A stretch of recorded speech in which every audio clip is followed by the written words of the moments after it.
జున్ను అంటే ఎవరికి ఇష్టం ఉండదు చెప్పండి. నాకైతే భలే ఇష్టము. మీకు జున్ను కావాలా? అయితే మా ఇంటికి వచ్చేసేయండి. నేను ఎలా చేస్తాననేది మీతో షేర్ చేస్తాను. ఇందుకోసం లీటర్‌న్నర తీసుకున్నానండి పాలు. ఫస్ట్ డే పాలు కాకుండా సెకండ్ టైమ్ తీసిన పాలనమాట.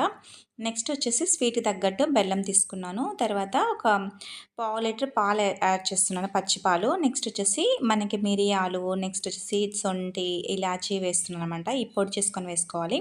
బెల్లంలో కొంచెం వాటర్ వేసుకొని కరగబెట్టుకొని పాలలో మిక్స్ చేస్తే నీట్‌గా మంచిగా తొందరగా మెల్ట్ అయిపోతదనమాట. తర్వాత వచ్చేసి మంచిగా కలిపేసుకొని ఫిల్టర్ చేసుకుంటే మనకి ఇందులో ఏమన్నా నలకలున్నా మంచిగా ఫిల్టర్ అయిపోతాయన్నమాట. తర్వాత ఒక గిన్నెలో వాటర్ పోసుకొని ఆ వాటర్‌లో ఈ గిన్నె పెట్టేసుకొని మంచిగా కుక్ చేసుకోవాలి. తర్వాత మనకు రెడీ అయిందా లేదని చెప్పేసి ఒక నైఫ్ తోటి ఇలా చెక్ చేస్తే మనకి నైఫ్‌కి అంటుకోకపోతే రెడీ అయినట్టే. తర్వాత చుట్టూ ఇలా లూజ్ చేసేసుకొని మనం టర్న్ చేసేసుకుంటే జున్ను రెడీ. Thank you.